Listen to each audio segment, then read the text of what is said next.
Итак, друзья, приветствую вас уже на втором по счету обсуждении фильма Unorthodox. Предыдущее сериал Unorthodox, вышедшего на Netflix в этом году.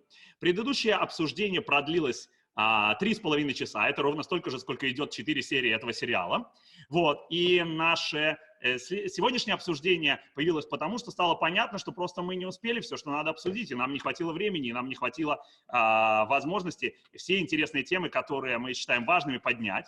И поэтому к нам сегодня присоединились потрясающие спикеры, которых я сейчас представлю. Прекрасные актеры Джефф Уилбуш и Шира Хас, и теперь все могут видеть наших спикеров, правда же? Замечательно. Давайте я всех представлю.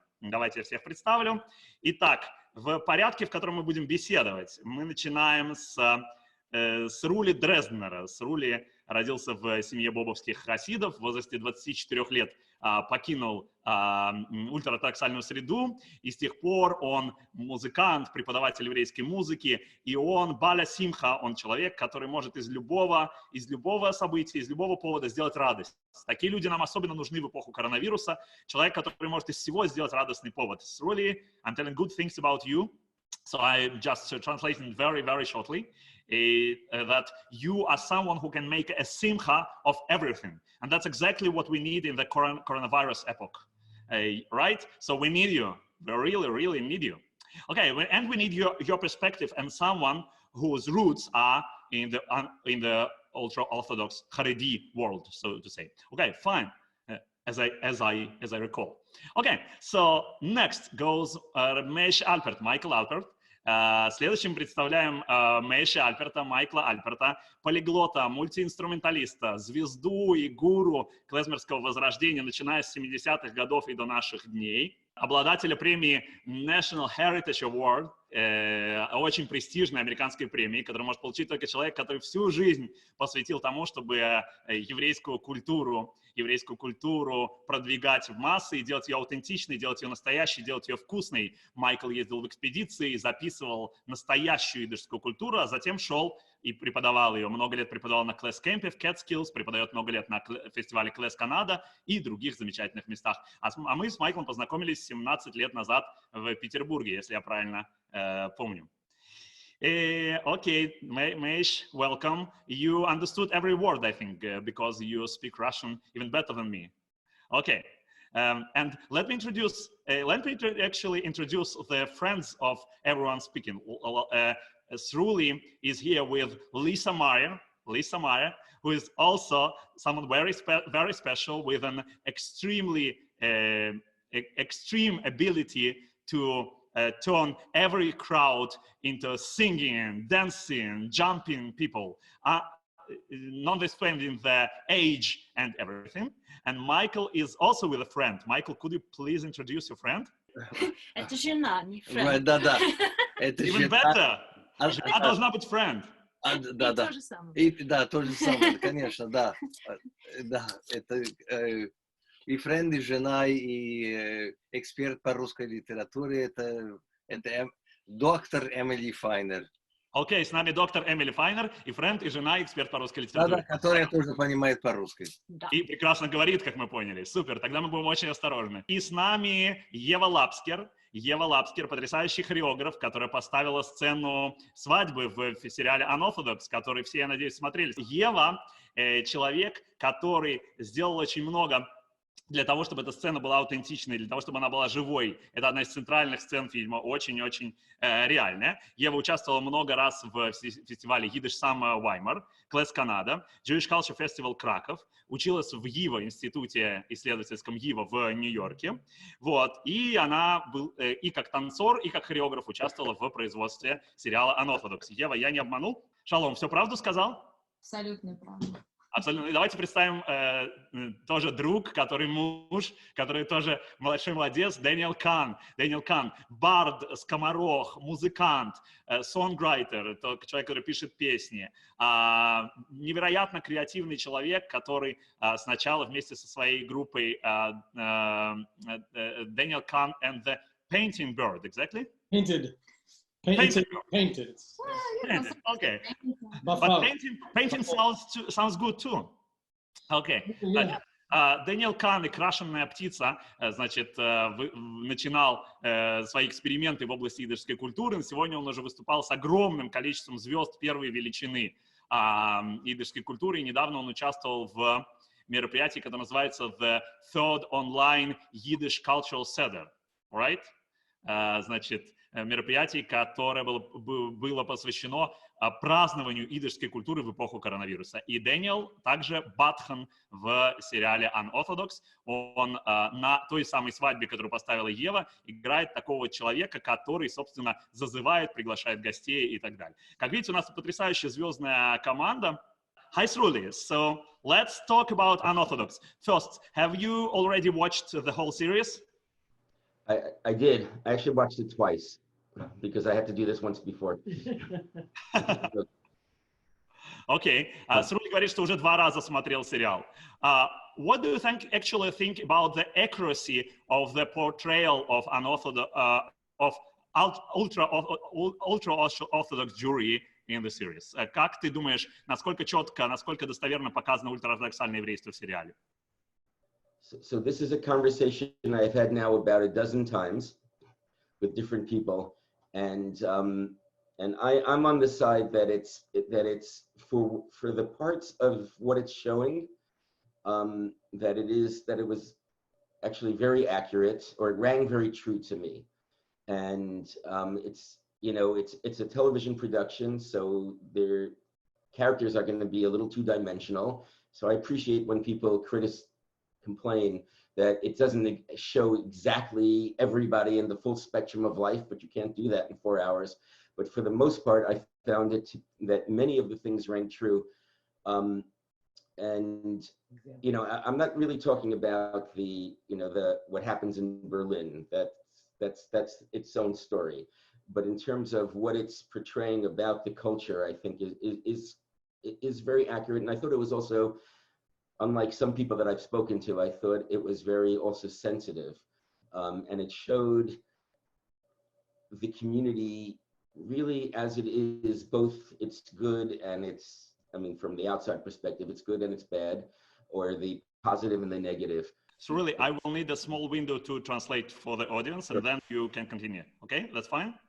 So, Срули говорит, что с его точки зрения очень точно показан ультраортодоксальный мир в сериале. Он подчеркивает, что он сейчас говорит не о берлинском эпизоде, а об эпизоде бруклинском. Вот, он считает, что передан достаточно верно и с стремлением передать аккуратно. Напоминаю, что Срули смотрел дважды этот сериал, и сам он, для тех, кто позже присоединился, происходит из ультраортодоксальной среды, поэтому ему есть с чем сравнить. Yes, please go on. Well, I'll just point to 2 things. Well, I'll say by introduction that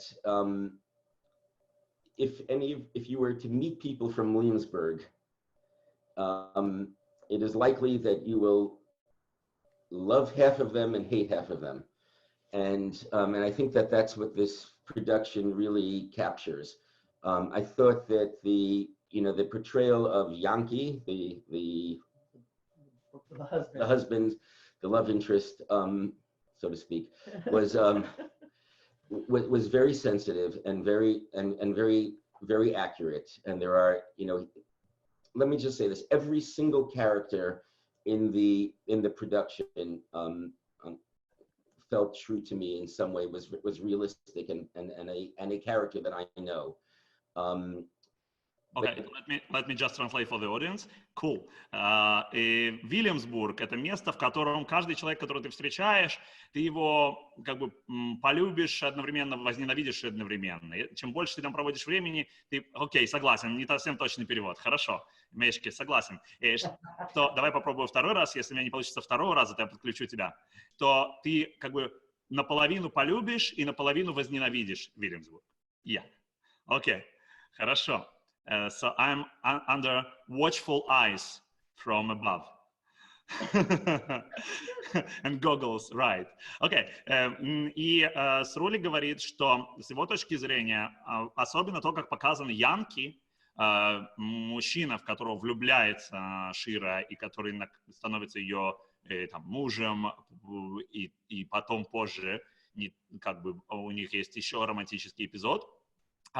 Янки показан очень точно с точки зрения образа, психологического портрета жителя Вильямсбурга. Go on. Oh, okay.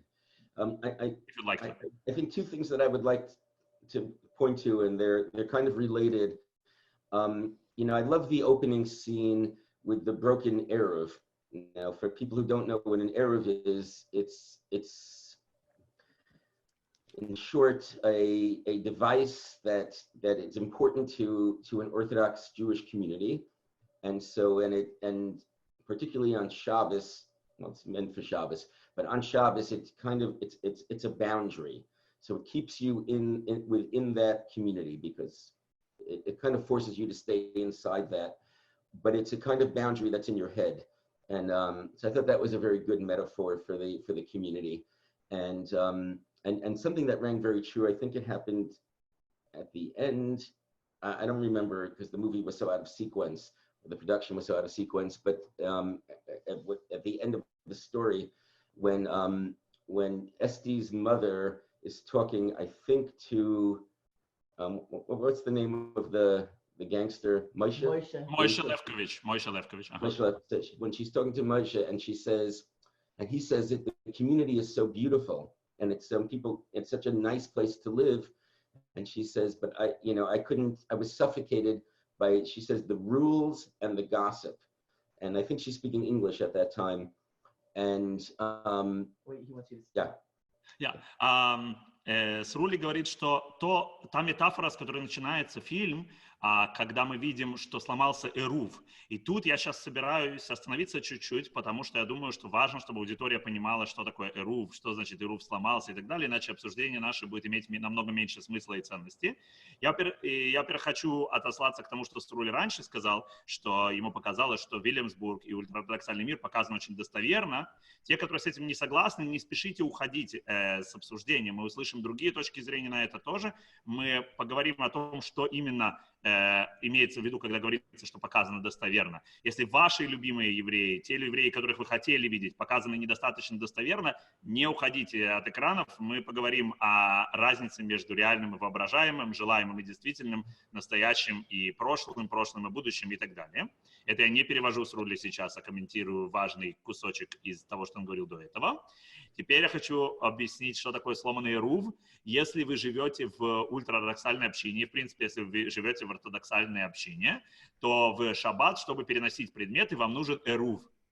Эрув – это конструкция, которая позволяет считать весь район как бы одним двором. И внутри двора можно носить.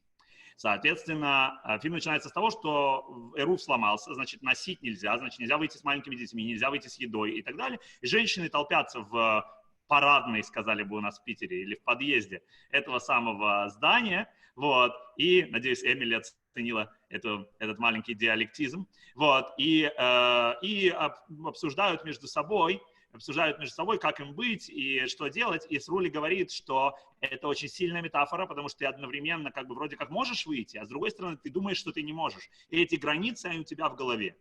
Артем, я понятно объясняю про эрув? Будь моей фокус-группой здесь. Да? Все нормально? Супер. Окей. Соответственно, эти границы есть все время. И Срули обращает наше внимание на разговор между Эсти и Мойше во второй половине сериала, когда Эсти говорит: «Я задыхалась от правил и от сплетен». И это очень точное описание закрытой среды, о которой здесь идет речь. Срули, please go on. So all right, I'll continue with the rules and the gossip. Right. And it speaks to, I think, something else that's rang very true for me in the production.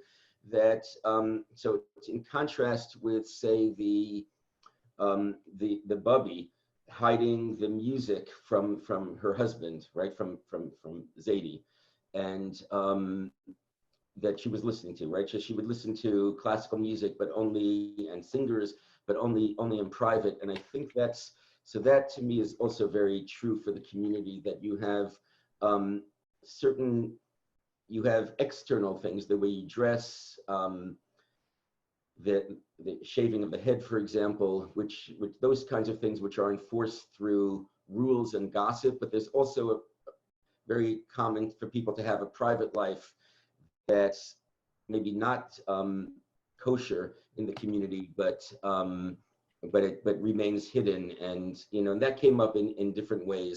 Also with Moshe talking about there's rules that happen, there's rules for Williamsburg and rules for outside of Williamsburg, but there's also with the Bubby, there's rules for what people can see and what people can't see. And then I want to tell one more story. Cool. So that's very good for the start. Let me just translate that to the Russian very shortly. We do remain conscious about people who do understand English. So if I'm just telling this to that part of the audience that it feels comfortable with the continuation of the discussion in English, let me assure you that there is a part of the audience that actually enjoys the translation and the explanations too. We are monitoring this very closely. We have some experience with that. Trust us and be patient.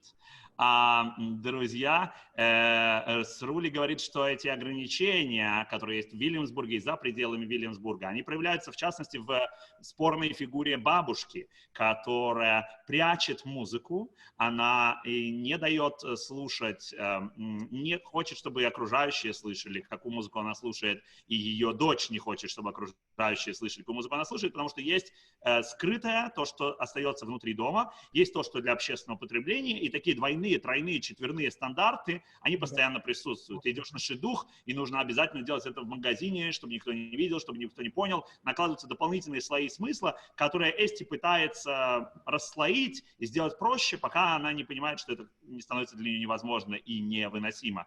И Срули считает, что это очень важно для дискуссий, для современного обсуждения того, что такое харидимный мир сегодня. Он в этом отношении не сильно изменился за те годы, которые прошли с тех пор, как Срули сам пережил это все.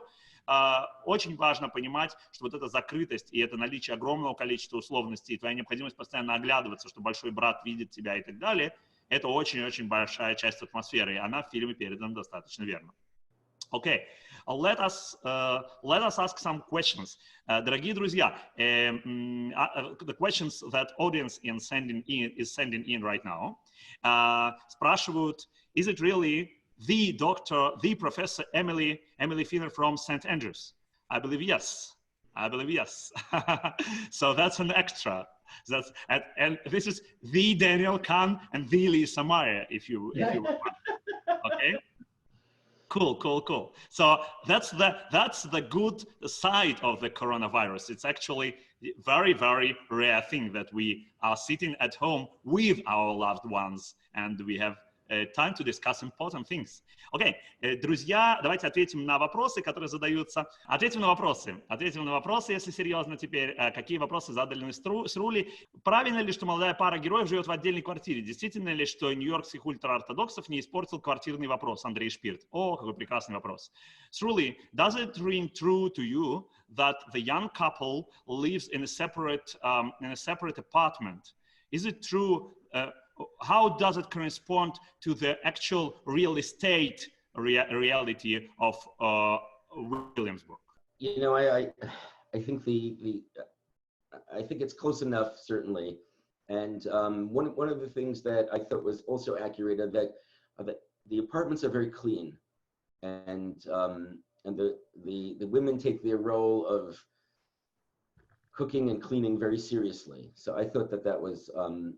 And I liked, I mean, it was maybe some things were slightly exaggerated, the amount of plastic covering and the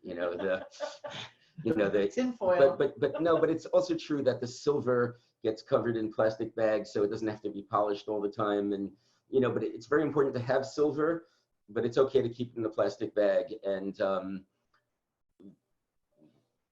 it kind of use of modern conveniences, but within that context, and I thought the decorations were accurate as well for the most part, and the kinds of the apartments are small, but the furniture is expensive. I thought all that rang very true for me. Okay, cool.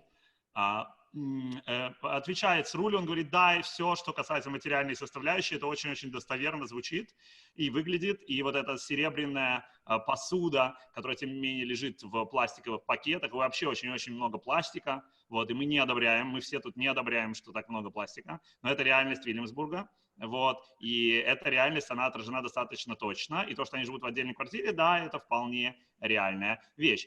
Вопрос от Михаила Гуревича. Для нееврея это больше рассказ про ортодоксальных евреев или просто о любой закрытой секте на примере евреев? Okay, let me ask Sruli. Sruli, what's your perception of how non-Jewish listener, non-Jewish viewer looks at Unorthodox? I know it's a tough question. It can sound like a tough one, that's for sure. And the non-Jewish viewer can look at it as a saga about ultra-Orthodox Jewry, Orthodox Jewry, or it's just about any closed community using the Jews as an example, as a primer of that. What do you think? Well, I guess I know many non-Jews actually who watched it and liked it very much, and for them it was a window into kind of unique practices.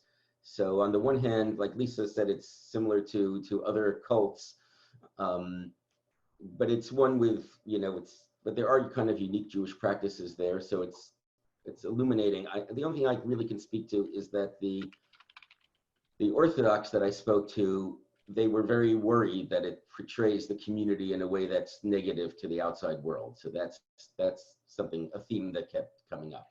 Can I also add something, Мотл? Yes, absolutely. So we in our little community in Maine, we're kind of representing all Jews here. And Maine does not have a lot of Jews, but a lot of people watched it, and they're realizing now that there are gradations, and we are the different kinds of Jews that they know, and we're much more modern.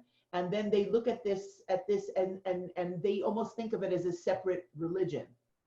Окей, давайте я переведу, что действительно существует такая тема. Есть много людей, которые смотрят на этот сериал и думают о том, насколько насколько это описывает евреев. И есть, безусловно, есть какие-то люди, для которых это выглядит как некоторая репрезентация еврейства, еврейского народа. И здесь важно добавить географию. Срули и Лиса живут в штате Мэн, на восточном побережье Соединенных Штатов. Майкл и Эмили живут в Шотландии, а Ева и Дэниел живут в Берлине, поэтому у нас тут совершенно замечательная такая, очень географически diverse компания. Вот. И в штате Мэн Срули и Лиса живут среди большого количества, разумеется, окружающего нееврейского населения, американцев, и для них они как бы представляют собой евреев. Они говорят, что люди, которые посмотрели Unorthodox, для них выглядят как будто две разные религии. Что вот есть ультраортодоксы из Бруклина, это одна религия, и есть там Срули и Лиса, живые, нормальные, там, условно говоря, современные люди, извините за прямоту, и это как будто бы другая религия. Это какая-то отдельная проблема, и я хочу здесь зачитать вопрос от волшебного друга, который нас смотрит. Клише и стереотипы из этого сериала будут долго бегать за всеми евреями по всему миру, примерно как городская легенда про секс через дырку в простыне. А им, в скобках нам, предстоит объяснять. Дурацкая какая-то ситуация. То есть, что говорит волшебный друг? Давайте я переведу для наших спикеров, хотя вижу, многие поняли. The portrayal of Jews in the series can be problematic for those who, for whom it's a first encounter with Jewish culture as it is. So it can be problematic because it like lays a burden of enlightenment on those of us, of those Jews who do think it's important that people differentiate between different kinds of Judaism, different kinds of Jews. Окей, а я пока почитаю еще вопросы для Срули, и мы будем двигаться дальше. Уход из таких общин – это исключение или тенденция? Возвращаются ли люди обратно? Анастасия, я отвечу, потому что мы отвечали на этот вопрос в прошлый раз. Это большая тенденция. С нами была Эбби Стайн в прошлый раз и говорила о том, что это большая тенденция, и есть тысячи людей, которые уходят, и некоторые иногда возвращаются, конечно, может быть, например, для того, чтобы забрать еще кого-то с собой, вот, но в основном не возвращаются. Илья спрашивает, считаете ли вы этот фильм фильмом для внутреннего еврейского логику пользователя. Так как для неподготовленного зрителя мы видим вообще-то странную секту, и не объясняется, зачем они так сильно мучаются. Это мы поговорим еще, может быть, чуть позже, сейчас пока не будем отвечать. Анна Челюскина спрашивает: I want to ask some kind of naive question. Is it really hard to leave the Orthodox community? Does it mean you will be abandoned, or some of the people we will understand? Okay, that's a brilliant question, Anna. Давайте послушаем ответ Sruli. Sruli, what do you think? Yes. Okay, so it's hard, right? Would it be too personal of me a question to ask? Could you please share what was the most difficult part for you personally back then, I think 30 years ago, something like that? You can ask. Okay. Maybe the most difficult was disappointing my parents. And but there are other difficulties in terms of you really lose everything that you know, your whole social circle. I left in stages, so and did a lot of pretending for many years. So I continued to maintain a relationship with my family, but it was an awkward one. But ultimately, when I got divorced and my ex-wife was wanted to be in the Orthodox world, and then it became much more painful. And my family supported her and being Orthodox over me, and that was a big break for me and my family. Thank you so much for sharing that. I think it's very important for the audience to listen to that story. I'll just translate to Russian. Срули говорит, что это действительно тяжело покидать это сообщество, и самое тяжелое для него было разочаровать родителей. И потом есть другие трудности, и в частности, в принципе, конфликты с социальным окружением и сложность в том, чтобы адаптироваться в новом социальном окружении. Особенно тяжело все стало после того, как ему пришлось развестись с женой, которая хотела остаться в ультраортодоксальном сообществе, и его родители предпочли ультраортодоксальное сообщество и его жену, бывшую, ему, и эти отношения разрушились. Yeah, sure. Please go on. I just want to add one thing in the film. The head rabbi, right, the Rebbe, says that the main reason that they're going to run after Esti is so that she doesn't provide an example for the rest of the community. And that also, I think, that was true in my life. And there's a fear within that world that people who leave it are doing a great damage to the, again, if you go to the Eruv analogy, they're cutting the string. So they are kind of Eruv breakers, actually. Yes. Okay, that's huge, Sruli. Thank you so much. So let me just translate that. Я думаю, and it's not about the language, it's about cultural translation to some extent. Срули говорит, что люди, которые покидают ультраортодоксальное сообщество, такие как Эсти, почему оно пытается их вернуть? Потому что эти люди в каком-то смысле угрожают самим правилам существования этого сообщества. Это сообщество воспринимает их как угрозу. И метафора с Эрувом очень точная. Это как бы те люди, которые ломают Эрув, ломают эти воображаемые границы, и, ломая их, тем самым дают возможным понять, что а можно вообще-то по-другому. И все такие, так можно было? И это абсолютно меняет реальность для всех. И для них самих, и для их социального окружения и так далее. Поэтому для него звучит очень достоверно, что был этот семейный совет с раввином, который отправил кого-то возвращать и так далее. И не трогая сейчас берлинскую часть, он понимает, что это возможно, потому что для ультраортодоксального сообщества супер важно как бы наказать, to punish those Eruv breakers. Sruli, please do stay with us. We are going now to the next speaker, to Alpert, to Michael Альперт, your close friend for many years, but who actually strongly recommended we invite you for this discussion, and we are very, very thankful you were able to join us. Please stay with us as we are coming to the next speaker. Дорогие друзья, мы очень благодарим Срули Дрезднера, который остается с нами на протяжении всей дискуссии. Вот, и переходим к Майклу Альперту. Hi, Mesh. Good morning. Guten Morgen. Lassen wir reden ein bisschen Jiddisch und nachdem ein Stückchen ein bisschen Goisch, okay? Ich leus klein, gut. Давай, frag. Wir staan maar enkel auf Englisch, wenn das... Ja, sicher. Nein. Die Mehrheit von der Diskussion wird ja sein auf Englisch. Lassen wir Poschit reden ein klein bisschen Jiddisch, okay? Mit dem Resten Covid. Окей. Майкл Альперт поет песни на множестве языков, от испанского до албанского, играет на множестве музыкальных инструментов, танцует, учит других танцевать, играть, петь и так далее. Но главная удивительная особенность Майкла, у которого на визитке написано просто 6 слов. Майкл Альперт, Music, Dance, Languages, Cultures.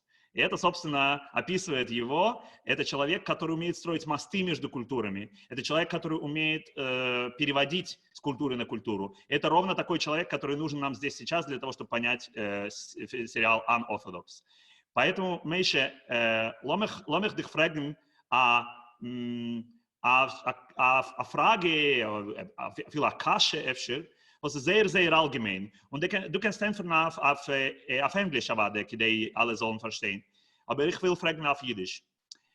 Wegen was sind die meisten? Wegen was redet sich da? Wenn du hast geguckt und eine Neugier hatte von Unorthodox, wegen was hast du meistens getracht? Я спрашиваю Майкла, о чем он больше всего думал, когда смотрел Unorthodox? Do I need to... Okay, good. Well, first of all, I think that, I'm mainly here to kind of hear what Sruli and Lisa have to say about this. I think that I'm, from my experience, I'm totally in agreement and in Einklang, wie man sagt, with what Sruli has said. And as you and I have talked about, I grew up with a foot in the frum world and a foot in the freie Welt, in the so-called free, more secular Jewish world. My experience of the frum world wasn't it was in no way as intense and as deeply inside the Hasidic community as Sruli's was, but everything he has said about different characters was very recognizable to me as well, in part because of my upbringing, in part because I lived in New York for 35 years, where I'm not from. I'm originally from California, as many of you know, where there are also a lot of Jews, by the way. Ramesh, let me just translate to Russian. Майкл вырос в Калифорнии и 35 лет провел в Нью-Йорке. И он говорит, что персонажи, которых он встречает в фильме, для него тоже очень узнаваемы, но он хочет подчеркнуть, что он испытывает большое, так сказать, смирение здесь в присутствии Срули и Лисы, которые могут делиться этим опытом на совершенно другом уровне. И для него все, что говорит Срули о персонажах, которые встречаются в фильме, и об их поведении, и о том, насколько это достоверно или нет, очень-очень созвучно. Right, but let's go back to my question. I would say I felt, very similarly to what Sruli has described. There was, that all of the characters were absolutely real and believable. It's the kind of thing where it may not be that everyone is like that, but there are people exactly like the characters portrayed in the series. And I don't know how many of you have read the article, the review that was in the foreword written by, I'm forgetting her first name, the woman whose last name is Weisel. I think she said a very, very, among other things. I mean, she pointed out, for example, she thought it was a more one-dimensional portrayal of the community. There were certain details that were not exactly accurate. For example, the fact that the Satmar community doesn't really have an Erev, and or that they don't trust the Erev. So that issue, I mean, that's a detail of accuracy that, I mean, it's not really so important in the sense that, yes, okay, great, good. Here, Frieda Weisel, who's someone who also left the community, but also has very close contact with it to this day too. Sruli, do you want to say something? I just want to speak to that point because I think a lot of the criticism is kind of nitpicky and not really that important.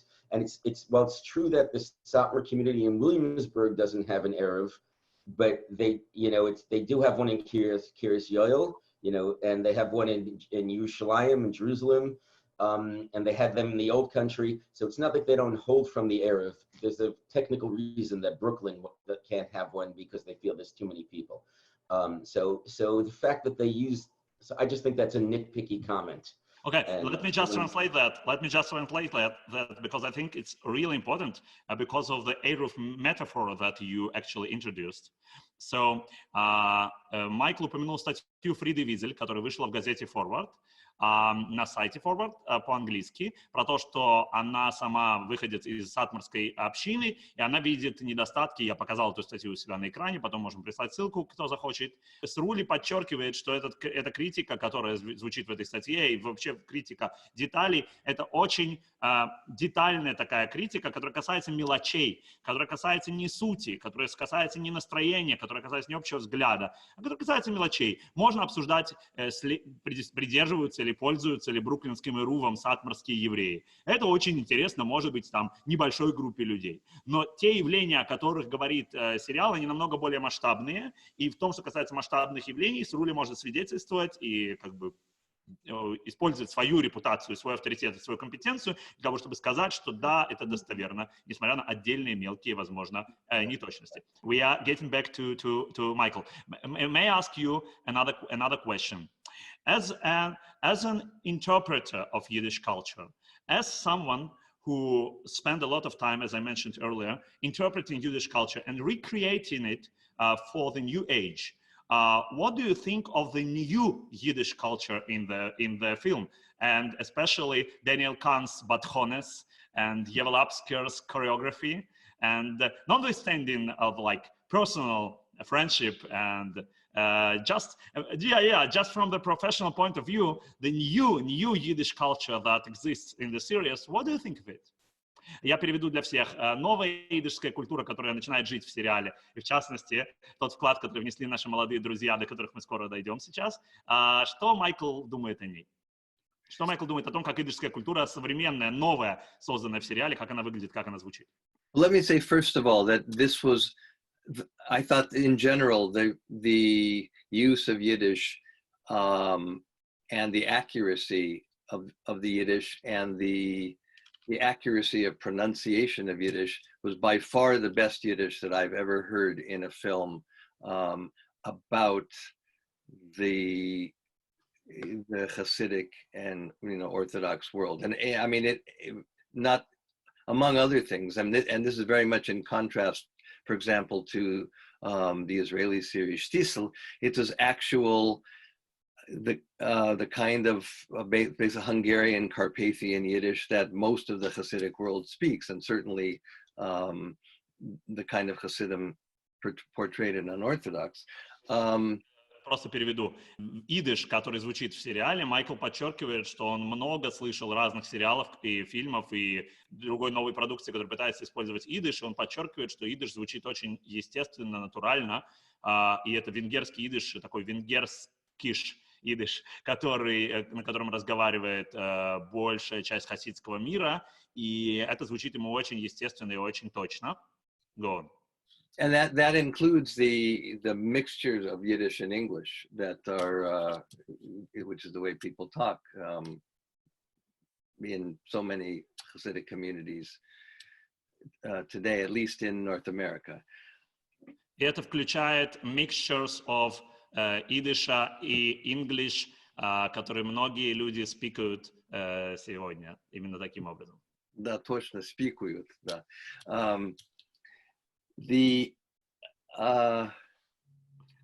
I have to say that the part that was less convincing to me was the wedding. First of all, because it was so small.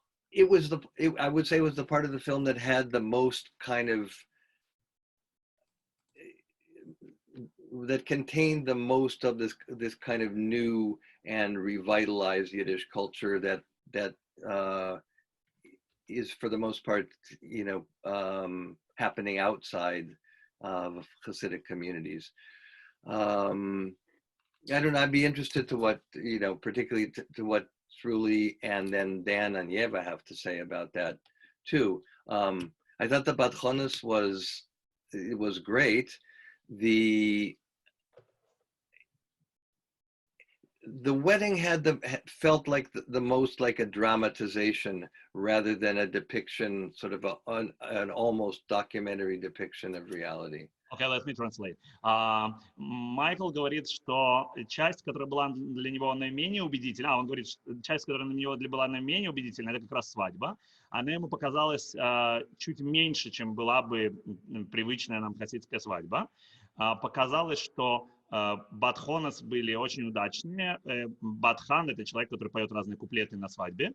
Но, тем не менее, ему показалось, что это скорее некая драматическая интерпретация свадьбы, чем попытка документально передать, что такое свадьба. И показалось, что вот эта часть, она была наиболее такая театральная, нежели аутентичная. That it had more of a dramatic quality, as maybe it should have. I mean, it was almost a kind of, in part of fantastic, almost a sort of fantastic kind of, viewed through a kind of different, more dramatic and dramaturgical lens than some of the rest of it. But I'd be very interested. Больше в драматургический край это пошло, чем другое. Ну, у Евы будет возможность ответить, и у Даны. Мы обязательно сейчас об этом поговорим, обязательно дойдем, да. Так что тут все хорошо, Мэйч, ты не должен... I would be interested to know what Sruli has to say about when I said the wedding seemed very small. Let me just tell two words to the audience. Почему то, что мы сейчас обсуждаем про свадьбу, так важно? Я хочу заострить ваше внимание, воспользоваться своей ролью и модератора этой дискуссии, и человека, который проводит очень много времени на еврейских свадьбах, бар-мицвах, обрезаниях, потому что я работаю последние 3 года раввином еврейской общины среди своих, и приходится вести какие-то свадьбы. У меня в кабинете висит сертификат от главного раввина Израиля, что я могу, от Давида Лау, что я могу вести свадьбы, вы можете меня приглашать ставить хупу с Божьей помощью. Вот, все это очень серьезное дело. Так вот, я могу сказать, да, подтверждаю, вот, что я могу сказать в этой связи, что свадьба — это центральная часть любого еврейского сообщества. То свадьба — это место, где ты знакомишься с людьми, свадьба — это место, где ты восстанавливаешь дружбы, свадьба — это место, где ты восстанавливаешь какие-то контакты, свадьба — это место, где ты ссоришься и рушишь контакты. Свадьба — это центральный такой social gathering еврейского мира, и неважно, ультраортодоксального или реформистского, или вообще какого-то совершенно светского. Соответственно, это я не делаю, ведь, Майкл, что я перевожу тебя сейчас, это добавляю от себя. Соответственно, когда мы смотрим на свадьбу, мы понимаем, какой именно еврейский мир показан. Поэтому так важно отдельно поговорить. Мы будем говорить, например, о таком аспекте, как, я задам Срули чуть позже этот вопрос, про половое воспитание, про sex education in the series. I would like to ask Sruli just a little later. Потому что для многих людей то сексуальное воспитание, которое предоставили Эсти до свадьбы, оно показалось очень-очень недостаточным. Мы слушали от Эбби Стайн, что на самом деле многие люди не получают даже такого сексуального воспитания, так что это очень-очень на самом деле достоверная сцена. Но даже эти сцены, они не так важны, как сцена свадьбы, потому что сцена свадьбы, она позволяет нам через нее заглянуть и в то общество, которое нам, собственно, показывают, и в те драмы, конфликты, и в те взаимоотношения, которые в нем существуют. Поэтому, Sruli, we are now getting back to you. Sruli, can you hear us? Rep Sruli? Yeah, so Michael's question was, what do you think about the portrayal of the wedding in the series? Yeah. So I'm not going to speak directly to the things that Michael talked about. I just except to say that was, you know, I'm a little more sympathetic. That's to me was the hugest challenge. But the music rang true. You know, and the Bachonis also I thought was excellent. I just want to say, but just to the wedding, but they got a lot of details that I was very happy to see, such as the bride praying before, you know, constantly, and the thing that I thought was so amazingly accurate and, you know, not just a kind of an ornament, was the scene in the Yichud room, the scene after the wedding ceremony, when the bride and the groom really are together for the first time in private, and everything from the fact that it's obligatory to bring jewelry, to the way that, you know, to the humanity that was involved in that conversation, that rang very true to me, and I was very happy to see that. Can I also add one thing, if that's okay? I'm so glad that Yeva was. Lisa, excuse me, Lisa. I just wanted to squeeze in my translation of Sruli's words, and right after that, okay? That's fine with you? Срули говорит, что да, очень достоверная на самом деле в некоторых моментах свадьба, и он не хочет как бы принимать мой вызов и говорить о мелочах, в которых, может быть, она могла бы быть точнее или могла бы быть, там, не знаю, еще достовернее. Он хочет говорить о том, что в целом это было очень-очень красиво и передано настроение, и мелочи, особенно важные, например, в комнате уединения жениха и невесты, где нужно обязательно приносить какие-то украшения, и та интимность, которая есть впервые, люди вообще оказываются наедине и могут нормально поговорить друг с другом и так далее, все это передано очень точно, ему кажется, что это очень удачный момент. Майкл, maybe Lisa first, or you want to? Right after Lisa. Okay. Lisa and then you. Yeah. Yeah, you know, I didn't realize that Yeva was the choreographer for this dance. And I'm so glad that I connected it, because that was the only time that the actress was happy. I mean, that she was happy, Esti. She was, did you see when she put on the little hat that looked, you know, like after, you know, because now we can't see her hair. And she had that lilt to her head when she was dancing. It was the first time you saw her with a big smile, like she was happy. I mean, nothing else in her life was happy, and not afterwards, and not really before that, but that dance was the only time I felt that she had joy, you know. And then I want to discuss some things in the bedroom, but we can talk about that later. Окей, cool. Лиса говорит, что здесь важно, что она очень впечатлена этой сценой свадьбы, особенно тем, что это был тот момент, когда актриса Шира Хаас играет, наконец, радостную Эсти, что тот момент, когда Эсти по-настоящему радостна, находится на пике радости, и это очень точно, потому что это определенный момент, в котором можно просто побыть действительно в центре внимания, побыть красивой и так далее. И это очень точно, что в еврейской культуре это то самое место, где можно эту красоту и эту радость выразить теми средствами, которые есть в данном случае. Майкл? Yeah, Meisha? Yeah, I'm okay, good.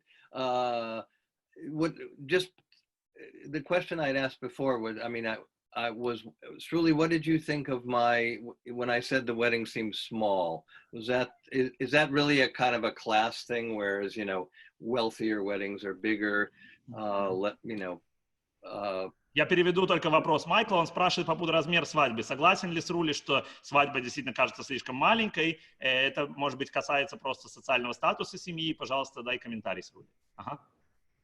I mean, the reality is that a wedding, that kind of wedding, and he came from a wealthy family, would have hundreds more people. But, you know, it didn't bother me so much. Окей. Срули подчеркивает, что это не задело его никак и не показалось ему важным, но да, действительно было бы на несколько сотен людей больше в реальности на такой свадьбе.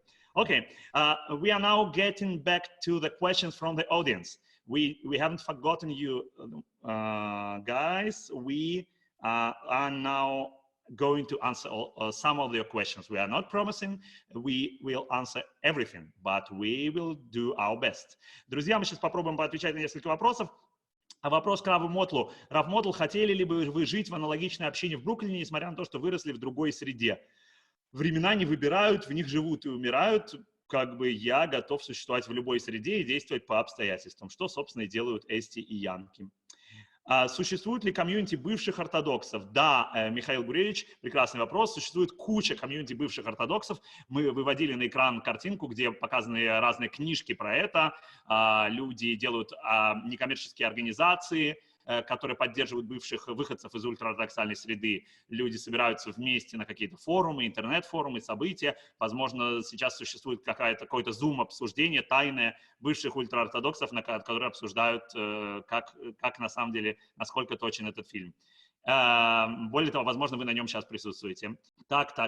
Какое образование получают жители ортодоксальных общин? Сергей, образование они получают разное. В большинстве своем это религиозное образование, ешивы, школы для девочек, минимум светского образования, минимум контакта с внешней средой. Sruli, a comment about your story you shared about your living in the community. Anna says, thank you so much. It was very, very touching and really important to hear. Thank you for sharing. Марк Эйзенштадт. Если виртуально представить, будет ли семья Янкеля пытаться украсть и отобрать у героини ребенка, чтобы воспитать его в ортодоксальных традициях? Будет ли это в реальности происходить? О, интересный вопрос. Sruli, what do you think?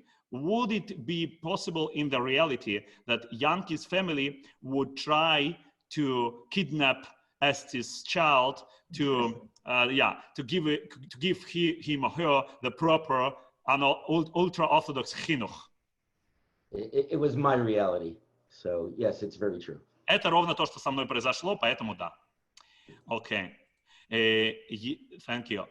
Елена, мой религиозный человек, хотя и нарушающий заповеди, и вообще типа бандит. Как возможно предлагать беременной женщине застрелиться? Елена, мы обсуждали фигуру Мойши в прошлый раз, и мы даже не оставляем надежды, что, может быть, когда-нибудь мы сделаем Q&A session с актером Джеффом Уилбишем, который сыграл эту роль, потому что это очень интересный актер, и он сам выходец из ультраортодоксальной среды, из Сатмара в Иерусалиме. Сейчас он недоступен был для этой встречи, потому что пока что он исполнитель одной из 3 главных ролей, у него куча интервью, куча всего, но Дэн и Ева, если вы увидите Джеффа, то скажите ему, что мы его очень хотим здесь на какую-то следующую дискуссию. Пожалуйста, передайте ему, пролоббируйте, скажите, что с нами хорошо, окей?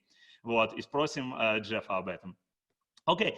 Маша, какие перспективы развития детей в ультраортодоксальной еврейской общине сегодня? Каковы возможности получения личного выбора и личного необходимого опыта для того, чтобы этот выбор делать?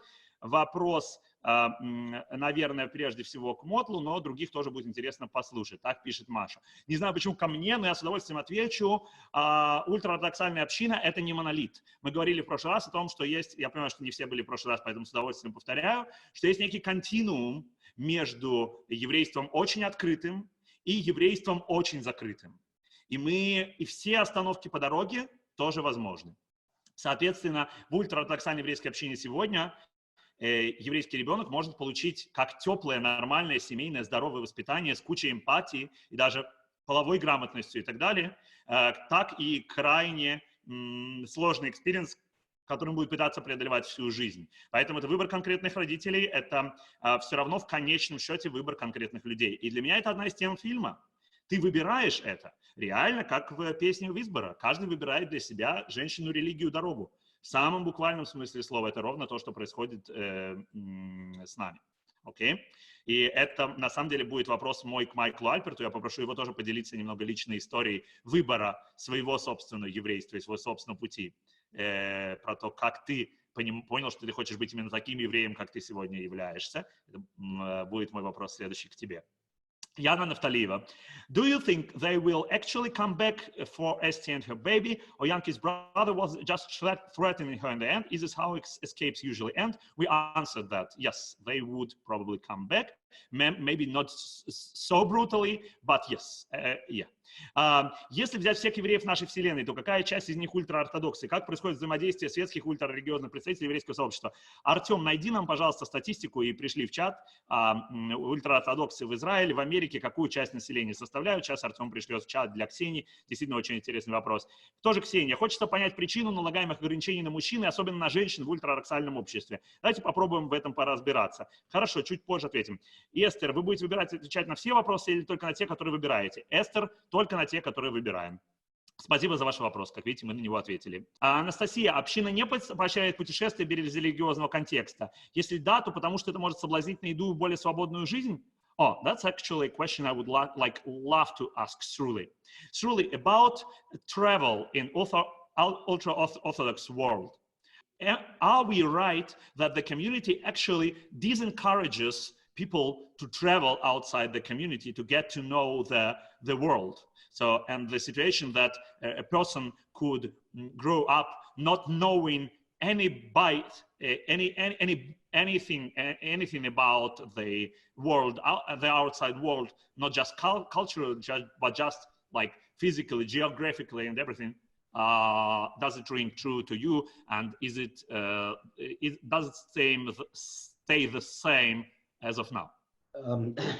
Yes, I think that does ring true. I thought one of the great details that the film got was when Yankee described his trip to Europe to see the graves of to visit the shrines and the graves. I think that was, and not really see much else. I mean, I think that Hasidim do travel, but you made a good, important distinction between before marriage and after marriage. So after marriage, in the Hasidic community, there's an understanding that you have to make a living, although that's becoming less true. But many people have to make a living, and so there are allowances, and that they're going to go into the world. But they try very, very hard to keep the children before marriage very sheltered. And I also thought what's true is that it's a little easier for a girl growing up to have a little bit more exposure to the world, like as in the case of Esti. And that Yankee growing up would have almost no exposure to the outside world. So I thought all of those details were true. Let me just translate that. Да, Срули считает, что это очень точно, что сама история про Янки, что вот он ездил посмотреть могилы, и она его спрашивает, типа, а ты что-то еще хотел посмотреть? Она говорит, ну да, я хотел, но мне не разрешили и так далее. Это очень-очень достоверно, что если мы уже едем в Европу, мы едем на могилы, вот, на могилах мы молимся, значит, и этим все заканчивается. И, соответственно, само знание о внешнем мире действительно ограничивается сообществом, и это действительно трудно. Yes, Michael, please. Let me just make a historical comparison that, I mean, it is in Jewish life, not only East European Jewish life, but if we're talking about East Ashkenazim, Yiddish-speaking Jews, that the familiarity with women that women had with the outside world was traditionally often more. It tended to be women were more likely to learn non-Jewish languages, etc. Although it's by no means a black and white situation. I just want to say that historically that's also true. Это не касается только современности, это, в принципе, определенное осторожное отношение к путешествиям, осторожное отношение к тому, чтобы выходить за пределы общины, связанное с тем, чтобы беречь свое еврейство и беречь свою самоидентификацию. Здесь Майкл говорит о поинте, на котором я хочу заострить особенное внимание всех, кто с нами сейчас. Смотрите, начинается это все с хороших интенций. Начинается все с того, что ты говоришь, я хочу, чтобы еврейская культура сохранилась у моих детей. Тут Милка меня настойчиво спрашивает, хотели ли бы вы второй раз, уже третий, чтобы ваши дети выросли там-то или там-то? Еще раз и еще раз. Начинается все с хороших интенций. Ты хочешь жить в традиционном еврейском обществе. Ты хочешь... С чего началось мое знакомство с Майклом 17 лет назад? Я был мальчиком, которому было 16 лет. Когда мне было 12 лет, я начал изучать идиш. Когда мне было 16 лет, я начал идиш преподавать. И для меня идиш был дорогой к своему еврейству. Для меня идиш был дорогой к своей собственной еврейской культуре. Я сам хотел попасть как можно глубже внутрь. И потом я ездил уже вдохновленный интервью, которое Майкл делал с Броней Сакиной и Германом Гольденштейном и другими. Я ездил в Украину, чтобы искать там искать там ультраортодоксальных евреев. И Настя, покажи нам, пожалуйста, заглавную страницу курса Арзамаса, новый, который вышел на этой неделе.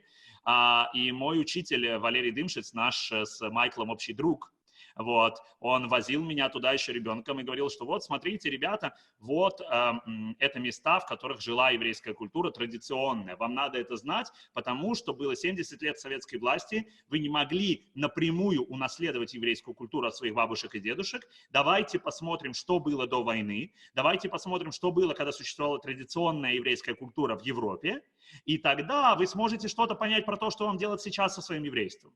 И как я стал, там, не знаю, соблюдающим человеком, а сейчас даже, не знаю, работаю в еврейской общине и помогаю евреям как-то разбираться с их еврейством тоже, потому что я хотел внутрь, я хотел унаследовать ту еврейскую культуру, которой у меня не было в детстве. Теперь, начинается все с хороших интенций, но дальше в нужный момент ты должен остановиться и должен сказать себе: окей, вот до сюда мне окей, а дальше, если нужно ходить, махать желтым флагом или каким-то еще флагом и вешать портреты разных людей с бородой, то, в общем, я вот, может быть, и не готов. И вот это какая-то граница, которую ты должен почувствовать сам. И мои друзья сегодня, в том числе те, которые на этом вебинаре присутствуют, смотрят на меня пристально и смотрят: Мотл, ты знаешь, где граница? Ты докуда собираешься с этим всем дойти? Где то еврейство, которое ты считаешь приемлемым для себя, для своих детей и так далее? Не окунаешься ли ты сейчас в гетто? Или наоборот, не выныриваешь ли ты наружу настолько, что это становится небезопасно для твоего, там, не знаю, духовного здоровья? И вот эти качели, они очень тонкие. В этой связи я просто хочу спросить два вопроса. One question I want to direct to Sruli, and another question, very similar one, I want to direct to Michael. So the question to Sruli is, Sruli, right now, as a rabbi of a very open, very modern community in Maine, how would you describe your Jewishness, your spirituality right now? Yeah, I know it's a lot, but but maybe you have a ready to go answer, maybe not. But let me just explain what exactly I mean. Like when you are leading the congregation, when you are leading the prayers, everything, what is your main point? What kind of Jewish spirituality you want your congregants to experience? Я только переведу для всех. Срули сегодня является раввином общины в Мэйне, в штате Мэн, и я спрашиваю о том, какую еврейскую духовность, какое еврейство он, который прошел такой путь, о котором мы сейчас говорили, несет сегодня своим прихожанам. Пожалуйста.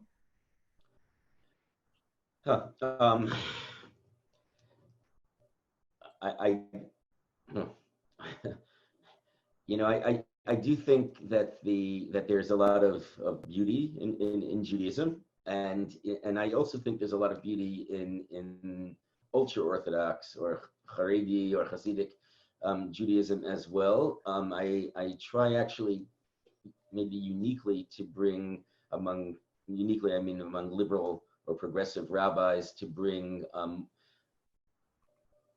the feeling of that world into our community in Maine. There is something that you lose when you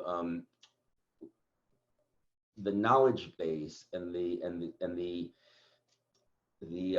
connection to culture and tradition is so powerful in the Hasidic world, and so you can take it to a whole new level. It's much more difficult in communities where the knowledge is less, on the one hand, but on the other hand, feeling that the practice of Judaism should be a force of good, and to try to uproot the parts of our tradition that are negative, I think is very meaningful to me. So I love our community because we study, we pray, we feel, we sing, we dance, but it's all positive, and I think that's a goal that's very important to me, that Judaism always be Yiddishkeit, always be something that's positive. And I'll just give a shout out to Michael and Dan and others who taught me about the importance of Yiddishkeit as culture. And that's something that I can also bring to the community, which I would not have understood. So that's my answer. Отлично, большое спасибо. Thank you so much, Sruli. Срули говорит, что эту духовность он выбирает для себя, и этот результат определенного пути. И для него важно, что еврейство — это что-то разное для разных людей, что-то, что может давать определенные духовные силы каждому. И он считает, что он прошел большой путь, и благодаря Майклу и другим смог осознать для себя, как именно он может это еврейство проживать. Меня поправили насчет песни, только пишут, что это Акуджава. Нет, это не Акуджава, это Юрий Левитанский, если я правильно понимаю. «Дьяволу служить или пророку», каждый выбирает для себя. Это Юрий Левитанский. Просим прощения у наследников Юрия Левитанского. Может быть, в конце поставим эту песню. Okay, and Michael, another question to you, which is for me very interconnected with the previous question to Sruli. I announced this question to you earlier. What was your way of thinking, how you came to the kind of Yiddishkeit that you chose for yourself as of now? I'm not asking how you would describe your Judaism or your Jewishness right now. I don't think it's a question of denominations. I think it's a question of the process. What kind of process was it? And why is it important to have such a process and everything? Yeah, I want to add one more thing that Sruli also said, что есть он все еще найдет очень много красивого. Так, верно, я прошу прощения, что все еще находит в хасидском мире, спасибо большое, Майкл, очень много источников вдохновения, очень много горячего, красивого, важного, и покидать в этом смысле жалко, и он старается сегодня трансформировать это и привносить это в то еврейство, которое он делает. Спасибо большое, Майкл. И я спросил Майкла, как он пришел к тому еврейству, которое есть у него сейчас. Мне кажется, что это одна из тем нашего сегодняшнего разговора. Что ты делаешь со своим еврейством, как ты двигаешься? Я рассказал про свой путь, Срули рассказал про свой путь, и перед тем, как мы перейдем к нашим следующим спикерам замечательным, которых уже 3 на экране, а не 2. Вот, я хочу послушать Майкла. Майкл, как ты пришел к тому еврейству, которое есть у тебя сейчас? Что это был за путь? Расскажи вкратце. I think that, well, first of all, I couldn't have said it better than Sruli did, and I completely feel what he said is equally true for me, even coming from the kind of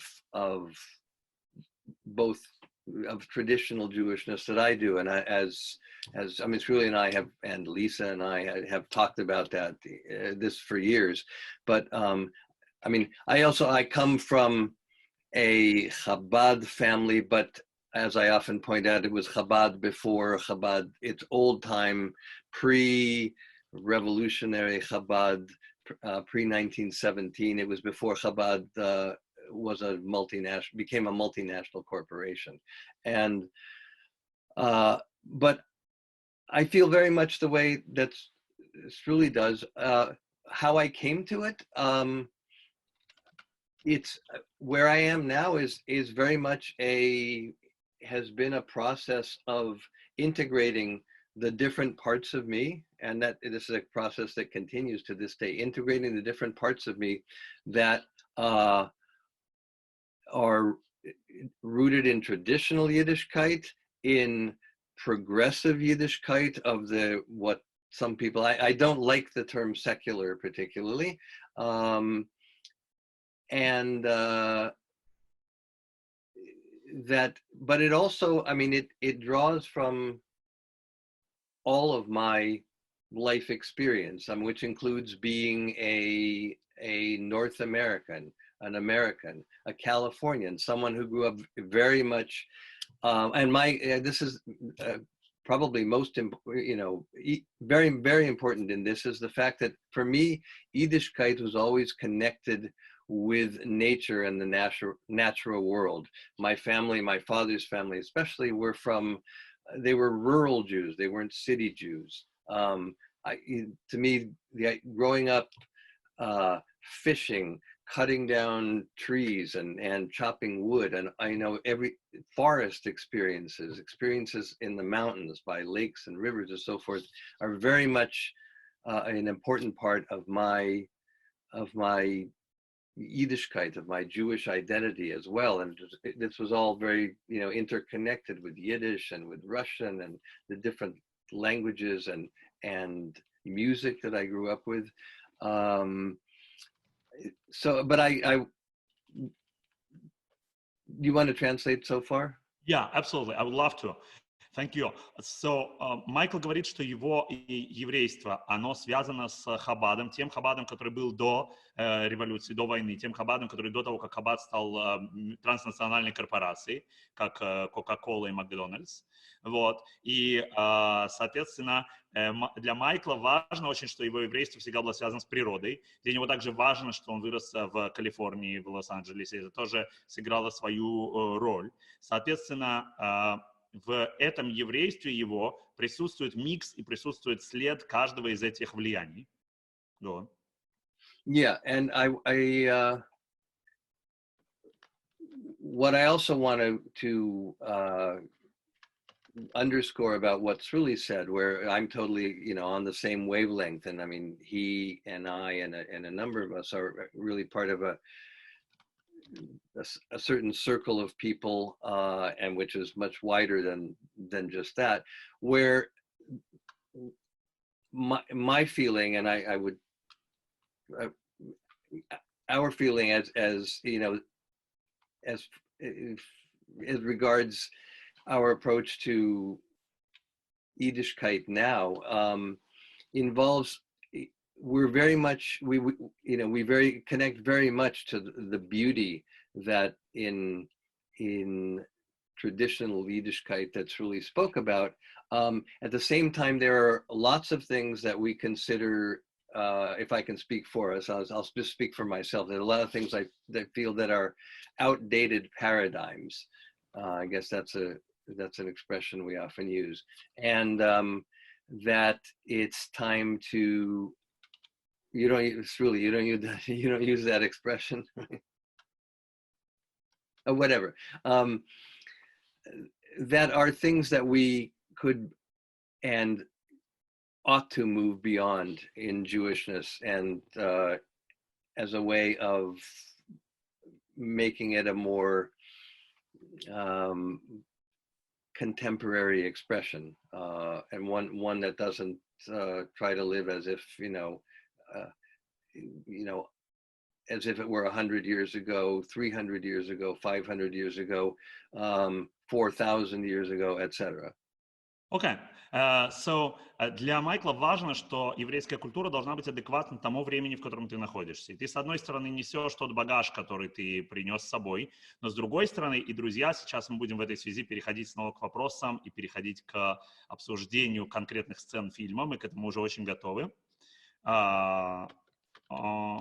Ага. Соответственно, Майкл говорит, что ты несешь этот багаж с собой, но с другой стороны, ты постоянно должен думать о том, чтобы он соответствовал тому времени, в котором находишься. И вещи, которые работали 100 лет назад, вещи, которые работали 200 лет назад, вещи, которые работали 300 лет назад, не всегда будут работать. Теперь я от себя добавлю здесь, что тут есть такой, тут есть такой парадокс, что в культурном отношении, там, не знаю, Талмуд, которым мы пользуемся, это тот же Талмуд, которым мы пользовались 1500 лет назад, которым мы пользовались 1000 лет назад, которым пользовались 500 лет назад. И вместе с тем мы должны понимать, что в отношении языка, музыки и многих-многих других внешних вещей что-то будет меняться. Мы должны быть готовы к этим изменениям и должны быть готовы интегрировать эти изменения в свою жизнь. И, соответственно, я обращаюсь сейчас в том числе к нашей публике, среди которой я знаю, вижу, что есть много людей, для которых это одно из первых столкновений глубоких с еврейской культурой, этот сериал, да? Люди, которые сейчас участвуют в дискуссии, для них многие вещи они знакомы буквально с пеленок. Тут супер важно, что если вы столкнулись сегодня с еврейской культурой, посмотрев сегодня ночью Unorthodox, чтобы успеть до дедлайна, до нашего обсуждения посмотреть сериал, то супер важно, что одна из тем, которые внутри еврейского народа и внутри еврейского сообщества активно обсуждают в связи с этим сериалом, это именно мера, вот этот баланс между тем, что сохранить и что нести дальше, и что добавить, и что изменить. И сейчас мы ответим на несколько вопросов в этой связи, а затем перейдем к Еве Лапскер. Michael, thank you so much. Please stay with us for another 15 minutes here that you have, right? Before the next Zoom meeting. And some of the questions will probably be directed to you. Let us check. And then we get to the final course to Yeva and the beautiful new person. Named? Leon. Leon. Cool. Cool. Okay, so let us check. Эстер пишет, отношение ортодоксов к Израилю настолько плохое, а я отвечу, это касается именно Сатмара прежде всего. То, что Мойша приходит там в гостиницу, кладет паспорт и говорит, что я американец, циойним, это именно все-таки имеет отношение прежде всего к Сатмару, это не имеет отношения ко всем абсолютно ортодоксам и даже ко всем ультраортодоксам. Ксения Смельгевич, хочется понять причину налагаемых ограничений на мужчин, и особенно на женщин в ультраортодоксальном мире. Давайте в этом поразбираемся. Пришло время поразбираться в этом немного. Давайте я коротко скажу пару вещей. Первое. Ограничения, налагаемые на мужчин. Мужчинам действительно не очень можно смотреть на красивых и умных женщин, а то можно, не дай бог, сойти с ума, нельзя слушать красивое еврейское пение. Действительно, в ортодоксальном мире такие ограничения существуют. Теперь на женщин действительно ограничений накладывается еще больше. Изначальная причина этих ограничений связана с общей еврейской проблематикой, что есть разрешенные и запрещенные. Есть разрешенная и запрещенная еда, есть разрешенные и запрещенные действия в определенные дни недели, в определенные дни года, дни месяца и так далее. Есть материи, с которыми тебе следует и не следует соприкасаться. Соответственно, ортодоксальный иудаизм не только ультраортодоксальный. Любой нормальный, здоровый ортодоксальный иудаизм подразумевает, что ты проводишь какие-то границы между разрешенным и запрещенным. Вопрос дальше в том, где эти границы у тебя проходят, насколько ты далеко готов с ними идти. Соответственно, ультраортодоксальное общество говорит, мы настолько боимся, мы настолько опасаемся, что будет какое-то внешнее влияние, будет какое-то духовная порча и так далее. И порча нехорошее слово в этом контексте, духовный какой-то ущерб, вот, что мы на всякий случай закрываемся больше, окей? Мы ставим железные ворота, Берлинскую стену. Теперь, другие части еврейского общества говорят, окей, мы готовы быть открытыми, просто нужно, чтобы это проходило какой-то здоровый фильтр. Поэтому, когда заходишь в синагогу, первым делом смотри, есть ли там перегородка, мехица, между разными частями аудитории. И бывает мехица, которая сделана из железобетона, бывает мехица, которая сделана из стекла, бывает мехица, которая сделана из кружев, и бывает синагога, где нет мехицы, и ты можешь понять, сколько разных границ здесь проводится, и какое отношение к границам в этом конкретном сообществе. Соответственно, причина ограничений в том, что ты опасаешься нанести ущерб себе и другим, ты опасаешься столкнуться с чем-то нежелательным в духовном отношении, но при этом степень этих ограничений не всегда оправдана этими причинами. Ксения, напишите мне в вопросы и ответы, насколько мне удалось ответить. И тоже от Ксении. В фильме показана трагедия, мощнейшее ограничение свобод людей, нет образования, женщины, бэйби-машины. Чем это обусловлено, зачем это нужно, звезды эти зажигают зачем? Этот вопрос тоже я возьму на себя. Очень коротко. В фильме действительно показана реальность, как мы сегодня потратили немало времени на то, чтобы выяснить, что люди, мнению которых можно доверять, подтверждают, что эта реальность, она существует здесь, сегодня, в 21 веке. Теперь эта реальность обусловлена, по всей видимости, рядом прагматических и экономических соображений. Наша дискуссия показывает, что будет, если дать волю женщинам, что будет очень все креативно, разнообразно и здорово. У нас один из продюсеров дискуссии женщина, каждый из мужчин-спикеров пришел с женщиной, одна женщина даже, ужас, спикер нашего сегодняшнего мероприятия. В общем, просто женщины, они символизируют собой некоторую свободу, и если ты даешь свободу женщине, то будь готов, что дальше, значит, потом со всеми остановками все, что должно, так сказать, с тобой случиться, уже потом ящик Пандоры будет не закрыт. Серьезный ответ на этот вопрос заключается в том, что ты предполагаешь, что женщина должна быть ориентирована вовнутрь. Условно говоря, мужчина министр иностранных дел, женщина министр внутренних дел, и ты говоришь, так, секунду, женщина будет заниматься внутренними вещами, эпнимиусными такими вещами, мужчина будет заниматься наружными какими-то вещами, и это такая гармония и баланс. Так может существовать в теории, но требуется невероятное количество разных балансирующих надстроек для того, чтобы это работало, и также нужно, ой, спасибо, Ксения, огромное, очень приятно, и также нужно, разумеется, быть готовыми модифицировать эти модели. Нормально, чтобы в еврейской семье это работало по-другому. Нормально, чтобы этот баланс менялся. Нормально об этом говорить, нормально себя проверять, нормально сомневаться, нормально задавать вопросы. Еврей – это не человек, который не сомневается и сидит дома и скучает из-за того, что сломали эруф. Да, окей, есть евреи, которые не выйдут из дома, потому что сломали эруф. Это нормально, это их ценности. Но важно сомневаться и задавать себе вопросы. Это ценность еврейской культуры. Друзья, как вам кажется, спрашивает Оля, возможно ли в будущем изменение каких-то устоев в таких общинах? Давайте поговорим об этом, постараемся в конце, запомним этот вопрос. Какие отношения, насколько похожи иерусалимские и американские сатмары? Чуть позже. Как зарабатывают на жизнь члены общины, если у них нет светского образования и профессии? Например, как они ведут ювелирный бизнес, который нам показан в фильме. Константин Антоневич, привет. Очень просто. Многие из них вполне себе ведут бизнес, и нет никакой проблемы с экономической активностью. То есть, естественно, что евреи, в том числе ультраортодоксальные, многие очень включены в экономику. С этим нет ни одной проблемы. Вопрос просто в том, в какую экономику, в какие отрасли, почему, для чего. Но совершенно нет идеи полностью отгородиться от мира и сделать свою какую-то планету. То есть такая концепция тоже существует, но она еще даже более радикальная, чем то, что показано в фильме. Вопрос о влиянии литературной традиции в изображении религиозного мира в сериале, спрашивает Андрей Шпирт. Насколько оно отвечает вашему опыту? Перевернутость гендерных ролей, отмеченной еще в литературе еврейских просветителей Мордехая Гинзбурга или Морхея Сфорима. Женоподобный муж, готовый плакать в ближайшее время. И если не мужеподобная жена, то жена-мальчик с короткой стрижкой. This is a question I would like to direct to Michael. Michael, what do you think the influence of literary culture, Yiddish literature, modern American literature on the series? What do you think? We know it's autobiographical, based on Deborah Feldman's autobiographical novel, of course. But what do you think? Yeah, which Daniel has at home, even signed, I think, by the author, right? Let us check. No? Okay, that's. Okay, yet another achievement still in progress. Okay, but and by the way, Dan, if you have a way to get Deborah Feldman for one of our next discussions, let us know too. Why not? Okay. And теперь, значит, вопрос к тебе, Мейша, как ты думаешь, все-таки литературная традиция насколько повлияла на эту киношку?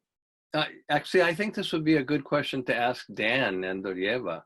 Yeah, we are getting to them. You are taking a pass on that?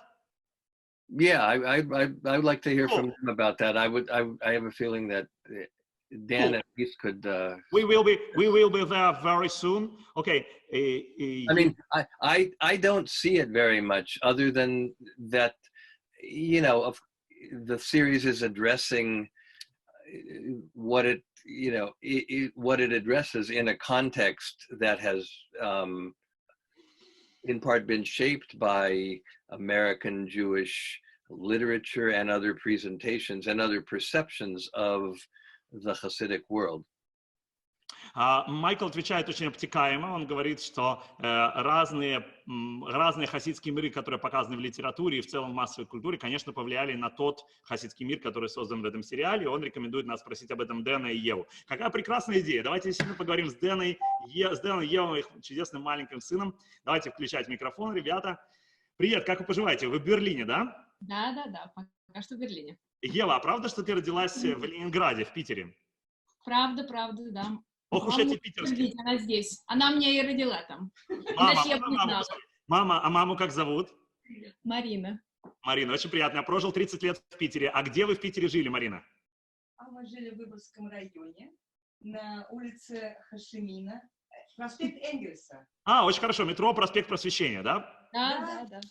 Очень хорошо. Ну, здорово. Ева, в каком возрасте ты уехала из Ленинграда? 3 годика буквально вообще. Ну все. Я никто не спрашивал. То есть у нас тут 3 поколения вашей семьи находятся, и это очень актуально в связи с нашим обсуждением, потому что мы говорим о том, как Yiddish culture is coming from generation to generation, и у вас это тоже интересно происходит. Ева, а у тебя в семье хоть кто-нибудь говорил на идише, интересно? Бабушка, дедушка, может быть? Мама вряд ли, в Ленинграде 30 лет назад. Очень многие на идише молчали. У меня я тоже, кстати, умею. Несмотря на то, что, может быть, вам кажется, что у меня не получается, я на самом деле умею очень классно молчать на идише. Эти 2 часа у меня нет возможности это продемонстрировать нормально. Окей, хорошо, здорово, хорошо, очень классно. Ева, скажи, пожалуйста, можешь, пожалуйста, просто для начала рассказать, как получилось, что именно ты, молодой, талантливый берлинский хореограф, ставила эту сцену свадьбы? Наверняка там была очередь из хореографов, которые хотели это делать. Как получилось, что это именно ты? Что это за рука провидения? Кто к тебе обратился? Раскрой немного закулисных тайн. Провидение, это был вопрос друзей, абсолютно. Это был, на самом деле, наша хорошая подруга Лора Кратохвида, которая здесь в Берлине печет самые прекрасные бейгелы, которые, поскольку здесь конкуренции немного, так что у нее первое место легко занято, но она на самом деле чудесно готовит. Она подругой писателей, которые именно писали и занимались вот этим сериалом. Ее попросили составить всю традиционную еду и все, что касалось именно кулинарии, которая очень важна и сделана очень-очень-очень красиво. Если посмотреть на эту деталь, очень даже стоит. И она пригласила Дэна и меня в качестве вообще-то актеров сначала. Они просто искали людей, которые могли бы это делать на идише. И потихоньку разбирали, и в итоге оказалось, гораздо лучше Дэна ведь пригласить как певца, и меня как танцора. Так и получилось. Это обалденно, это очень круто. То есть все началось с бейглов. В нашем знакомстве с Майклом тоже очень большую роль играют бейглы, потому что когда я первый раз прилетел в Монреаль на фестиваль Клэс Канада, Майкл объяснил мне, что самое главное, что надо делать в Монреале, это есть бейглы. Он сказал, послушай, мне было 18 лет, Майкл сказал, послушай, я тебя, конечно, привез сюда, я всем рассказал, что ты большой идишский артист, поэтому тебе придется немножко петь, тут что-то плясать, но вообще я тебя привез, чтобы ты попробовал нормальный монреальский бейгл, потому что в своем Питере ты это никогда не увидишь. Поэтому очень интересно, что тоже Питер и тоже бейглы. Очень круто. Хорошо. Ева, скажи, пожалуйста, эта свадьба, танцы, которые ты ставила и мужскую часть, и женскую часть, правильно, разумеется? Мы, вместе репетировали, поскольку за сценами это можно вместе делать, но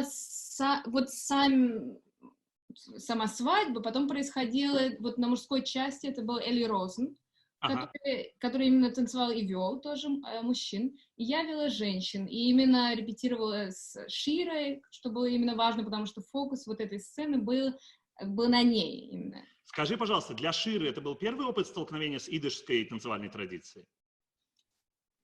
В каком-то смысле да, но в каком-то нет, поскольку я на самом деле не могу это ответить, это только она сможет. Она же до этого все-таки, вот сколько лет они уже снимали Штисел, да, весь сериал, и в самом Штисле нету, как я помню, там не было никаких сцен именно танцевальных, но она из Израиля, так что вполне возможно, что она была приглашена на свадьбы разные.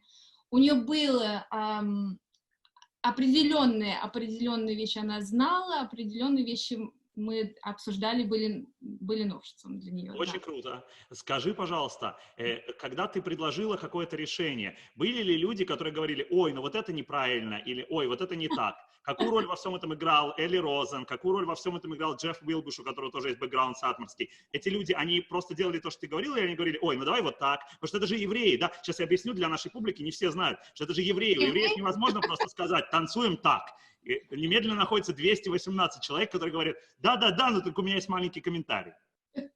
Абсолютно так, да. Это было как рассказывать анекдот. Всегда находится тот, который смог бы по-другому и лучше. Нет, на самом деле ситуация была очень благополучной, потому что то, что я предлагала, наоборот, поддерживалось очень, именно благодаря Элли. Элли в этом был очень важен. Оно помогало тем, потому что представьте себе, что у нас, в принципе, основные актеры были евреями, почти что все, но сцена свадебная составляли гости. Эти гости, которые были приглашены в Берлине как статисты, это были немцы, это были знакомые, это были евреи, не евреи, это были переодетые все актеры. И получается, если у тебя на сцену выходит наш друг, и один из них, который был немец, он тебе объясняет, но я видел, что делают так, давайте будем так. И мы будем заниматься весь день тем, чтобы ему объяснять, мы тебя умоляем, но в сатмарской именно общине никто плечами не будет вызывать к себе внимание. Так что мы наоборот пытались все немножечко привести в такую форму, которая была бы достойной, которая именно воспринимает, как это было бы именно достойные танцы, и не скок, и не прыг, и не скок. Окей, спасибо огромное. Ева, можно такой вопрос, на который ты имеешь право не отвечать, конечно. И я, как человек, который много делает вместе со своей женой, с Рейзел, Вот, и тут так удачно вышло, что все наши спикеры пришли со своими женами, подругами, мужьями, друзьями, детьми. Так очень классно. Какую роль во всем этом играл Дэн? Вот, условно говоря, была первая репетиция. Ты пришла вечером домой, и вы обсуждали, как это делать. Дэн давал какие-то советы, он мешал тебе, помогал, давил на тебя или, наоборот, не игнорировал полностью. Как это было? Это, наверное, несправедливо, что он даже не слышит вопрос, я ему потом... Абсолютно. I can actually ask that in English too. Then, what I am asking Yeva, but please don't try to influence the question, at least orally, verbally. What kind of influence was you on Yeva's work as a choreographer in this film? Her take, not your take, her take. Okay. Единственный положительный, на самом деле. Мне, конечно, очень важно его мнение и его глаз, именно как актер тоже, который... Ну, все знают, все теперь смотрели Unorthodox, все знают, что такое еврейская семья, то есть вы понимаете, что он приковал ее внизу под столом кандалами, вот, и руф сломан, она никуда не может убежать, поэтому единственное, что она может ответить, это, ну, конечно, его влияние было только положительное. Конечно, правильно. Нет, Эруф, я думаю, на самом деле, если Эруф любовь, то она гораздо сильнее любого. Любовь — это самый сильный Эруф, объединяет всех. Согласна. Очень круто. Хорошо. Продолжай, извини, я перебил тебя. Я бы сказала, что обсуждение танцев именно мы не вели настолько именно между нами, потому что я в этом плане я советовалась с Зефом Фелдманом, который прекраснейший только как танцор, а именно знаток еврейской культуры и тоже и атаманской музыки. Да. И я пыталась получить много разных мнений именно с общины самой. Вот у меня через друзей, которые именно в сатмарской комьюнити общаются и живут, или ушли из нее, я придерживалась очень близко их советов, потому что это для меня было самое важное, поскольку я абсолютно не с этой среды. Я знала, что это колоссальная возможность научиться чему-нибудь. Я абсолютно всегда видела, что я буквально зашла в маленькую дверцу, и только буду понимать еще, что больше за этой дверцей можно открыть. И одну дверь за другой, которая там открывается, при которых многие для меня еще закрыты, абсолютно. Чем больше ты учишься, тем больше ты понимаешь, сколько не знаешь. И это было чудесно совершенно. У нас в Питере на улице Хошимина говорили «харе прибедняться». Значит, скажи, пожалуйста, Ева, что ты думаешь по поводу коммента Майкла, что свадьба какая-то немножко слишком драматургическая, театральная? Он попытался это смазать так аккуратненько, но он все-таки это сказал. Тут не надо. Я абсолютно согласна. Абсолютно. Я должна сказать, что на самом деле для того, чтобы было видно за сценой, как мало людей вообще-то участвовало, они сумели это на экране вести в довольно большом формате. Я считаю, что чисто как кинематографы они проработали очень хорошо, но именно тот комментарий, что свадьба — это настолько важный элемент в еврейской жизни, абсолютно, во всех, наша это настолько важно. Мы постоянно сравнивали наши свадьбы и были очень довольны, что она так прошла, как она прошла, это, между прочим, благодаря Майклу тоже. Большой-большой честь. Он был наш батхан на нашей свадьбе. Но то, что свадьбу снимали, только чтобы это тоже за сценой происходило, саму свадьбу снимали в Берлине, не в Нью-Йорке, как это по истории. Снимали это в Берлине, потому что Берлин дешевле. Это чистый вопрос бюджета был. Они могли себе позволить какое-то количество статистов и актеров, которые были приглашены как гости, их было немного. Это очень круто. На одну секунду, просто среди наших участников наверняка есть неженатые. Пожалуйста, обратите внимание, что в Берлине дешевле, чем в Бруклине. В частности, статисты намного дешевле. Абсолютно. Окей. И так что, в принципе, этим все отвечается. Отвечается бюджетом. Я уверена, что и режиссеру Мария Шрада, ей бы вполне захотелось бы туда поставить там 100, 200 человек приглашенных гостей, но это просто было нереально. Поэтому работали с тем, что было. Окей, дико круто, хорошо. Dan, could you say a couple of words about your involvement with the whole thing? I have just one short question, actually, regarding the Badchonists. I was looking. I will share my personal impression from the film. I actually didn't recognize you. Yeah, because you have your own very special style when you are doing your actual performing. Be it with Psoy, be it with Michael, be it with other friends. And in the film, you managed to hide behind the figure of a generalized Badchan. Did you feel you want to add something special to that, make it memorable, or on the opposite, you wanted it to be more or less standard, more or less generalized? I didn't want to add anything. I just wanted to. It was an acting job. I don't see it as a musical job. Okay. And I wanted to go in with as much respect and authenticity, personal authenticity as I could. Right. And you managed to do it extremely well. Well, it was a real crash course. I mean, they contacted us some months beforehand. We were on tour with the band up until the day before the rehearsal, on tour in the States.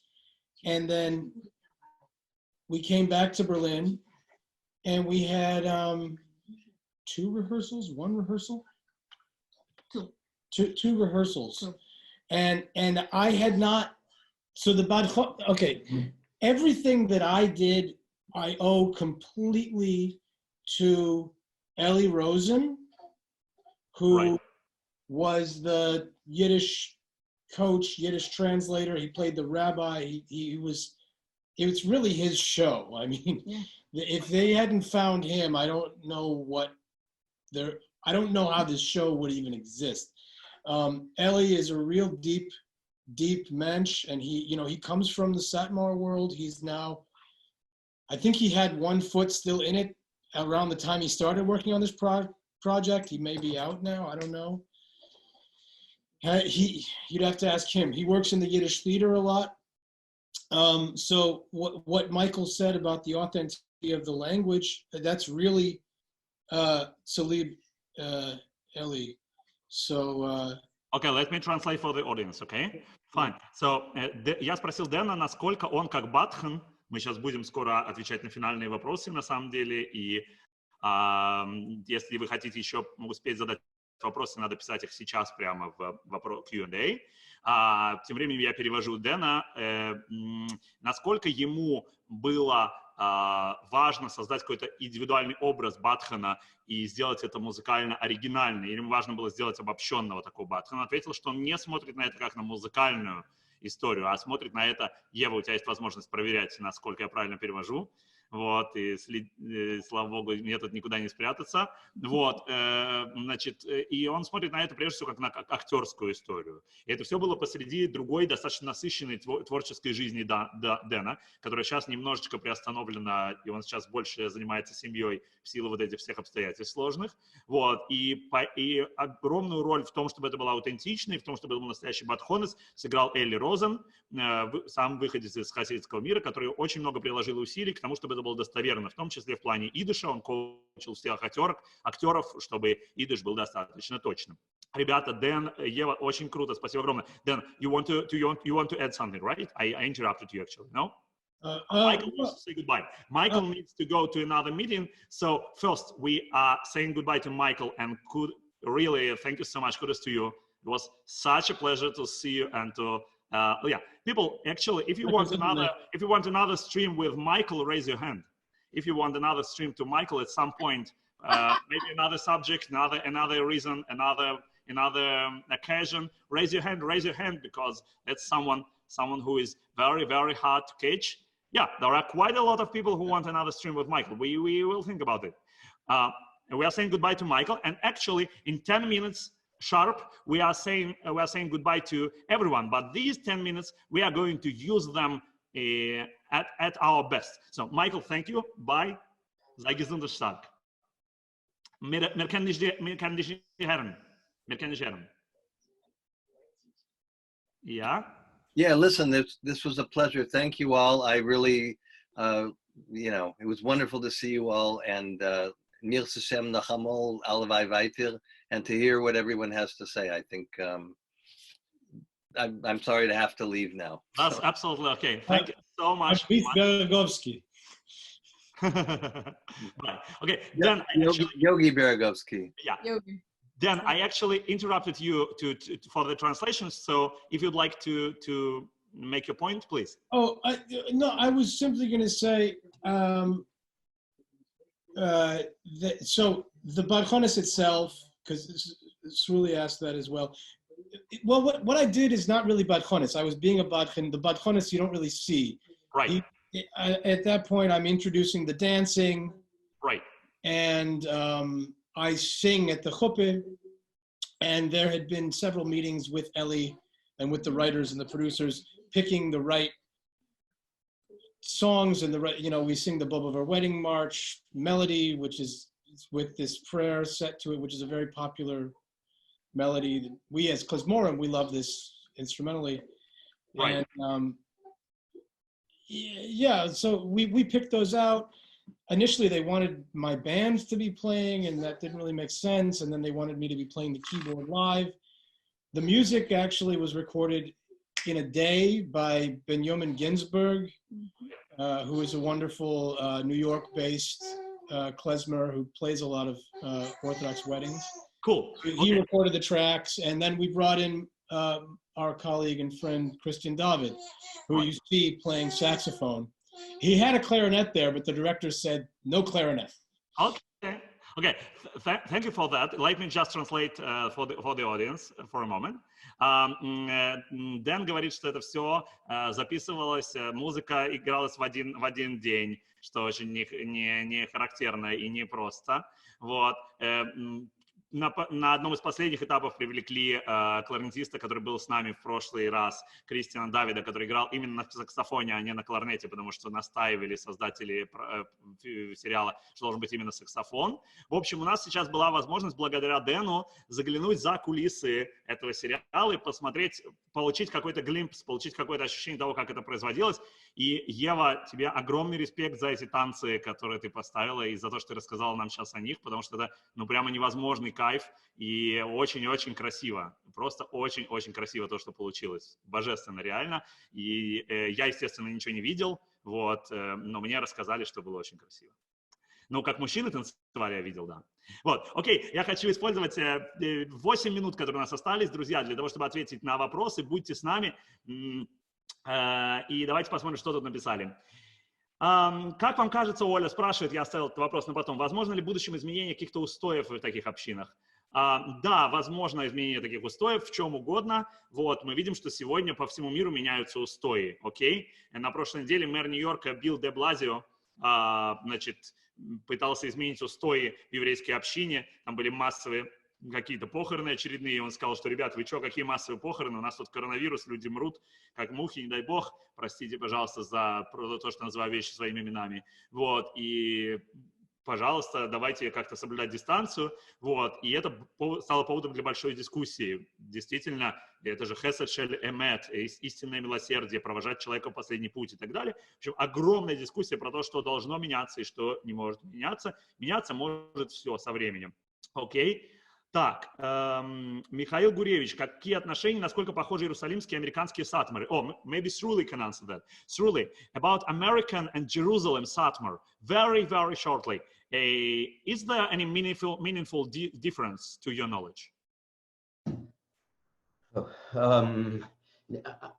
Not for the purpose, well, I'll just say there's a lot of traveling going back and forth. The communities are very close. Of course, there are differences, but I don't think they're that important for the purposes of this production. Окей. Он говорит, что разница относительно небольшая, эти общины достаточно связаны между собой. Вот, с точки зрения этого сериала мало значения имеет. Про литературную традицию Майкл сказал, что стоит спросить Дэна и Еву. Давайте спросим. Ребята, Дэн и Ева, наверное, Ева в первую очередь. Майкл предложил вас спросить, и я слушаюсь и повинуюсь. Как вам кажется, насколько литература современная, еврейская, нееврейская, повлияла вот на эти гендерные роли, на этих персонажей? Ну, вы слышали вопрос. Ева, конкретно ты что думаешь, насколько литература тут повлияла? Она абсолютно повлияла, потому что те люди, которые создавали этот сериал, они именно с этим миром больше сталкивались, чем именно с ортодоксальным. Но я должна при этом сказать, что, наверное, счастье вот этого сериала состоит в том, что именно и режиссер, и все, которые участвуют в нем, они были очень-очень... Они понимали, насколько они должны всматриваться в детали, и они именно темными танковые. Принято, спасибо огромное. Почему, Лилия спрашивает, почему Мойша при раввине говорит о себе в третьем лице? Это очень характерная такая вещь. Вот, это связано с... Он в первую очередь говорит о самом раввине в третьем лице. То есть к раввину принято обращаться, к рэбе принято обращаться, к крупным раввинам иногда принято обращаться в третьем лице. Это такой знак почтения, знак уважения, который принят во многих культурах, во многих языках, связан именно с темой уважения.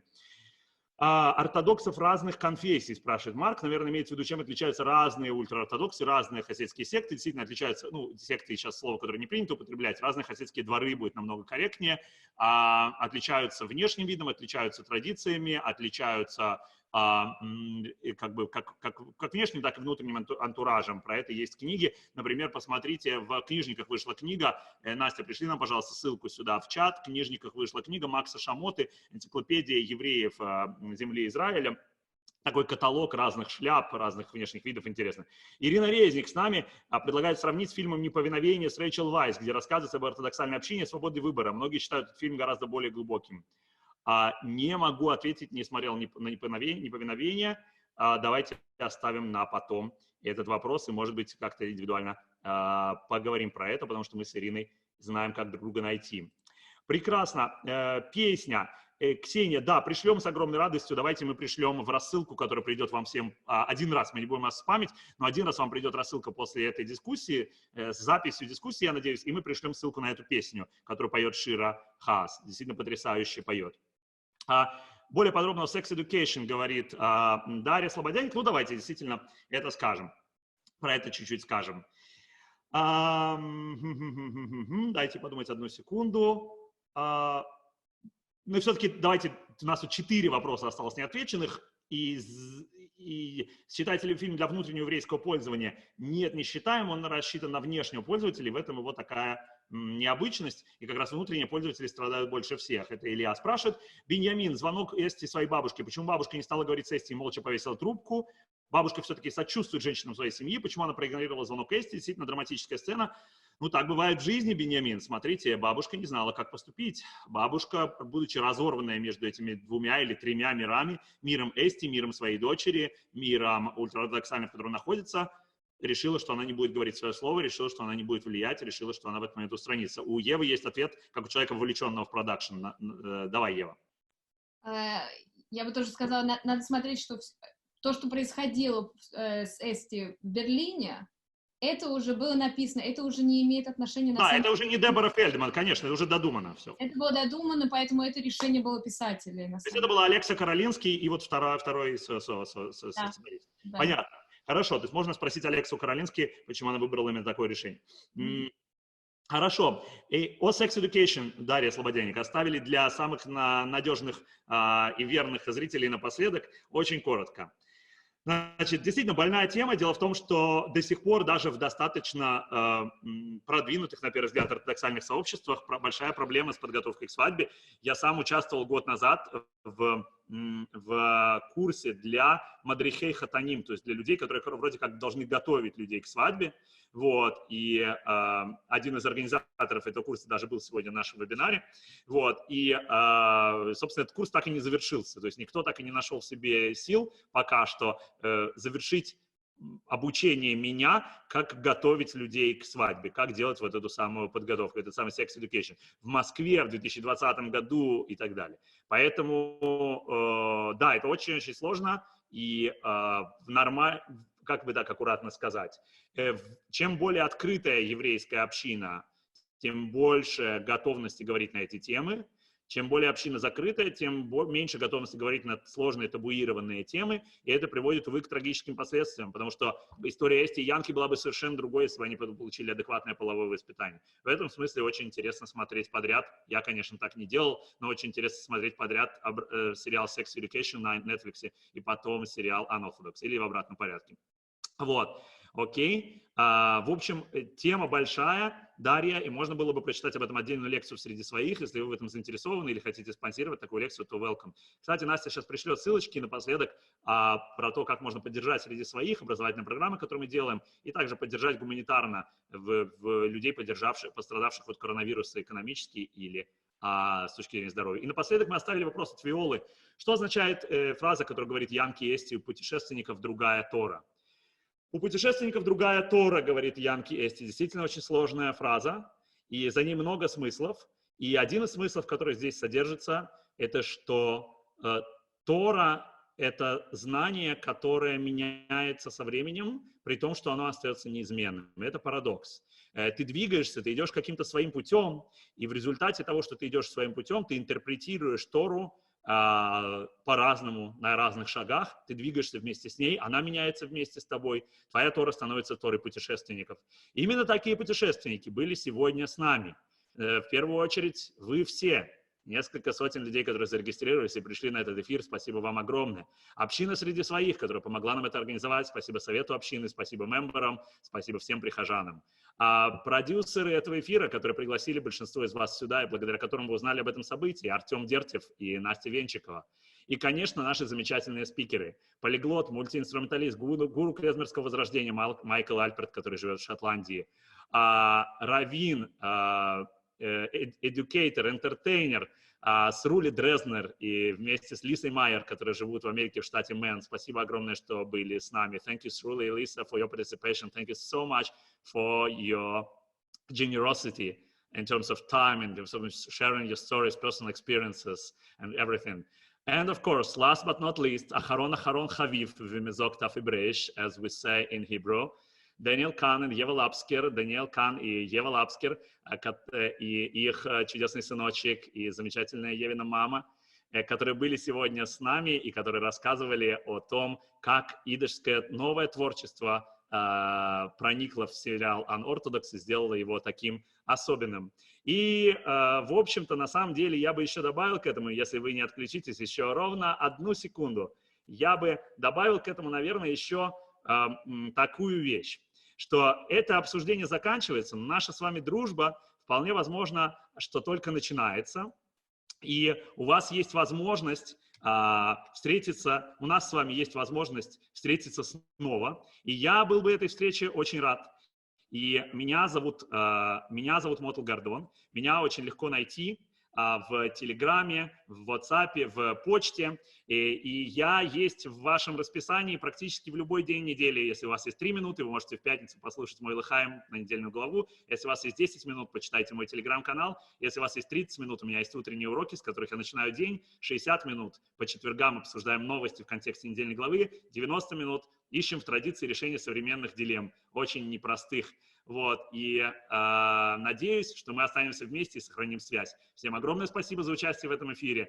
Thank you so much to our dear guests that you found time and were with us with such passion and shared your experiences, your love to Yiddish culture. Let us all turn on our mics, all the speakers and the producers, all this show. Thank you so much. Yeva, please turn on your mic. Sruli, please turn on your mic. Let us hear from you. Thank you so much for your participation. Thank you. Спасибо. Thanks so much. Спасибо вам. Someone please make a screenshot. Спасибо. Спасибо всем. Счастливо. Bye. Bleibt gesund. Seid gesund und stark. Gesund.